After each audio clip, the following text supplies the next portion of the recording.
నాన్న బొట్టు పెట్టుకోకుండా ఎప్పుడూ ఉండకూడదురా, బొట్టు ఎప్పుడూ పెట్టుకోవాలి నాన్న అని అమ్మ చెప్పింది అనుకోండి, పిల్లవాడు బొట్టు పెట్టుకుంటాడు. అబ్బెబ్బే మా ఇంట్లో ఇంగ్లీషే మాట్లాడతామండి అని చెప్పి తల్లి కూడా వచ్చిరాని ఇంగ్లీష్ మాట్లాడేసేసి అబ్బెబ్బే బొట్టెందుకు, అలాంటివన్నీ ఏమక్కర్లేదు, చాలా స్నేహం, ఇప్పటి నుంచి ఎందుకురా బొట్టు, మరి ఎప్పుడు పెట్టుకోవాలి వాడు?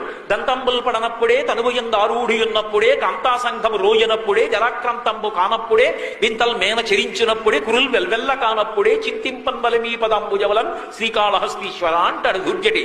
అంతేగాని రిటైర్ అయిపోయిన తర్వాత నేను రామాయణం చదువుతానండి ఎవడన్నా రాసి ఇచ్చాడా ఉంటే అవన 60 ఏళ్ళు, ఒకవేళ 60 ఏళ్ళు అయిపోయిన తర్వాత రామాయణం పట్టుకుంటే మాత్రం నీకు బరువు తప్ప ఏమర్థం అవుతుంది? అందులోంచి ప్రారంభం నుంచి ఒంట్లో ఓపిక ఉన్నప్పుడు రోజుకో శ్లోకం చదవడానికి రామాయణం బరువు అయిపోయిందా నీకు? కోట్ల రూపాయలు ఖర్చు పెట్టి నీ పళ్ళు తినేసావు, వెండి పళ్ళని తాకట్టు పెట్టి ఊరగాయలు పెట్టుకున్నావా? రామాయణం 7 కాండలు కొనుక్కోవడానికి డబ్బు లేదా నీ దగ్గర? ఎంత అన్యాయం! నీ ఇంటికి వస్తే ఒక్క చోట రామాయణం పుస్తకాలు కనపడవా? భాగవతంలో 12 స్కంధాలు నీ ఇంట్లో ఎక్కడ లేవా? కాళహస్తీశ్వర శతకం పుస్తకం లేదా? తల్లిదండ్రుల ఫోటో లేదా? నేను నీ ఇంటికి వచ్చి నిన్ను గౌరవించనా? ఎంత అన్యాయం నీ కోరికే!